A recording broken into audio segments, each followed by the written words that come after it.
আলহামদুলিল্লাহ ওয়াসসালাতু ওয়াসসালামু আলা রাসূলিল্লাহ। আবু দাউদ শরীফের সর্বপ্রথম হাদিস, কিতাবুত তাহারাতের সর্বপ্রথম হাদিস, রাসূল আকরাম সাল্লাল্লাহু আলাইহি ওয়াসাল্লাম কানা ইযা যাহাবাল মাযহাবা আবআদা। নবী আকরাম সাল্লাল্লাহু আলাইহি ওয়াসাল্লাম যখন বাথরুমে যাওয়ার ইচ্ছা করতেন, মানে টিস্যু কর্ম সারার ইচ্ছা করতেন, কজায় হাজত প্রয়োজন সারার ইচ্ছা করতেন, আবআদা একেবারে লোকচক্ষুর আড়ালে নিয়ে যেতেন, অনেক দূরে নিয়ে যেতেন। খোলা ময়দানে দূরে যাইতে হলে কত দূর যাইতে হয়? হাদিস শরীফের শব্দ আসছে আবআদা, নিজেকে অনেক দূরে নিয়ে যেতেন। দ্বিতীয় নম্বর হাদিস আবু দাউদ শরীফের, আন্না নবী সাল্লাল্লাহু আলাইহি ওয়াসাল্লাম কানা ইযা আরাদাল বারাদা ইনতালাকা। নবী আকরাম সাল্লাল্লাহু আলাইহি ওয়াসাল্লাম যখন নাকি বাথরুমে যাওয়ার ইচ্ছা করতেন, ইনতালাকা চলতে থাকতেন, হাত্তা লা ইয়ারাহু আহাদুন, যাতে কেউ দেখতে না পায়, যাতে কেউ দেখতে না পায়। তার মানে এত দূর চলে যেতেন। যেহেতু বাথরুম এটা একটা ময়লা দুর্গন্ধের স্থান, এজন্য দূরে যাওয়া। আগের জমানায় মানুষ বাড়িতে বাথরুম বানাইতেন না, যেহেতু কেন?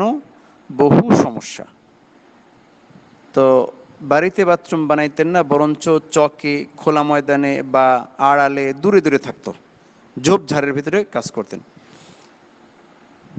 কারণ আবু দাউদ শরীফের আরেক হাদিস, ইন্না হাদিহিল হাশুশ মাহদারাতুন, এই সমস্ত খেজুর গাছের ঝোপঝাপ, যেখানে আরবরা সাধারণত খেজুর গাছের বাগানে বা খেজুর গাছের ঝোপঝাপের ভিতরে প্রয়োজন পূরণ করতো, পায়খানা প্রস্রাব করতেন। তো এই জায়গাটাকে হাসুস বলা হয়। ইন্না হাদিহিল হাশুশ মাহদারাতুন, এই সমস্ত ঝোপঝাড়, এগুলি দুর্গন্ধময় স্থান, এগুলো মাহদারাতুন, শয়তান ও বদজিনদের উপস্থিতির জায়গা। কারণ তারা দুর্গন্ধ ও নাপাকি পায়খানা প্রস্রাব পছন্দ করে, আর এখানেই তারা উপস্থিত থাকে। ফাইদা আতা আহাদুকুমুল খালাআ, যখন তোমরা বাথরুমে যাওয়ার ইচ্ছা করো, প্রস্রাব পায়খানা যাওয়ার ইচ্ছা করো, ফালিয়াকুল, তখন তোমাদের বলা উচিত, আউযু বিল্লাহি মিনাল খুবসি ওয়াল খাবায়েস, অথবা আল্লাহুম্মা ইন্নী আউযু বিকা মিনাল খুবসি ওয়াল খাবায়েস, হে আল্লাহ, তোমার কাছে আমি নারী ও জিন শয়তান, নারী পুরুষ এই দুষ্ট প্রকৃতির শয়তান, জিন শয়তান থেকে আশ্রয় চাই, এটা বলা উচিত। তো এই হাদিসের ব্যাখ্যা আবু দাউদ শরীফের হাশিয়াতে লেখা আছে যে মাহদারাতুন মানে শয়তান এখানে উপস্থিত থাকে। কেন? এরা ইউহিব্বুনা নাজাসাতা, আর এখানে এরা নাপাক পছন্দ করে। আর মানুষ বনি আদম যখন নাকি প্রস্রাব করতে পায়খানা করতে আসে, তখন এরা খুব গভীর দৃষ্টিতে তাকায়। ইয়াতারাসাদুনা বনি আদম বিল আযা, ওদেরকে কষ্ট দিতে চায়, ওদেরকে ধোকা দিতে চায়, ওদেরকে বিভিন্ন ফাসাদে ফেলাইতে চায়। কেন? তখন মানুষ সতর খুলে, কেন মানুষ তত সতর্ক হলে আর আল্লাহর জিকির করে না, যার ফলে এই সুযোগে তারা বিভিন্ন ধরনের কুদৃষ্টি দেয়। তো যেহেতু বাথরুম, টয়লেট শয়তান ও বদজিনের আস্তানা, আর এরা হলো মানুষের শত্রু, আর নবী এই জন্য রাসূল সাল্লাল্লাহু অনেক দূরে চলে যেতেন।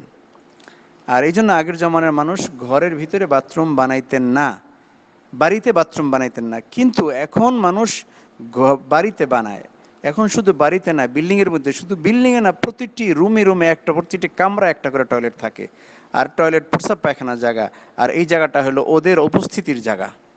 অতএব যেহেতু এর বিকল্প নাই শহর জীবনে, কেউ যদি দোয়া পরে ঢোকে, আল্লাহুম্মা ইন্নী আউযু বিকা মিনাল খুবসি ওয়াল খাবায়েস, হে আল্লাহ, এখানে যারা যারা থাকে ওদের খারাপি থেকে মুক্তি চাই, কেউ যদি এই দোয়া পরে ঢোকে, তাহলে ওর কোনো ক্ষতি করতে পারে না।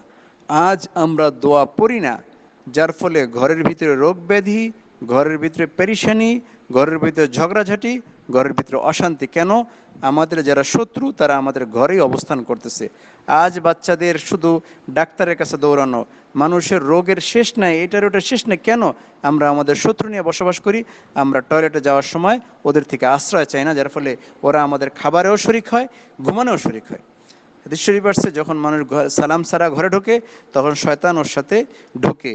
আর যখন নাকি বিসমিল্লাহ সারা খানা খায়, তখন শয়তান ওর সাথে খানা খায়। তখন একে অপরকে বলে, যা আজকে ঘুমের জায়গাও পেয়ে গেলাম, খানারও জায়গা পেয়ে গেলাম। যখন মানুষ সালাম দিয়ে ঘরে ঢোকে আর খানা খায় বিসমিল্লাহ বলে, তখন বলে যা, থাকারও জায়গা নেই, খাওয়ারও জায়গা নেই। তাহলে আমরা যখন শয়তান জিন এগুলি নিয়ে চলি, আমাদের জীবনে রোগ ব্যাধি, পেরিশানি, সমস্যা, অশান্তি কেন আসবে না? এজন্য ঘরে ঢুকতে সালাম দেওয়া উচিত, খানার আগে বিসমিল্লাহ বলা উচিত। আর যেহেতু অ্যাটাচড বাথরুম, অবশ্যই আল্লাহুম্মা ইন্নী আউযু বিকা মিনাল খুবসি ওয়াল খাবাইস, এই দোয়াটা পড়বো। আর বাথরুম থেকে বের হয়ে কি বলবো? গফরানাক, হে আল্লাহ আপনার কাছে ক্ষমা চাই।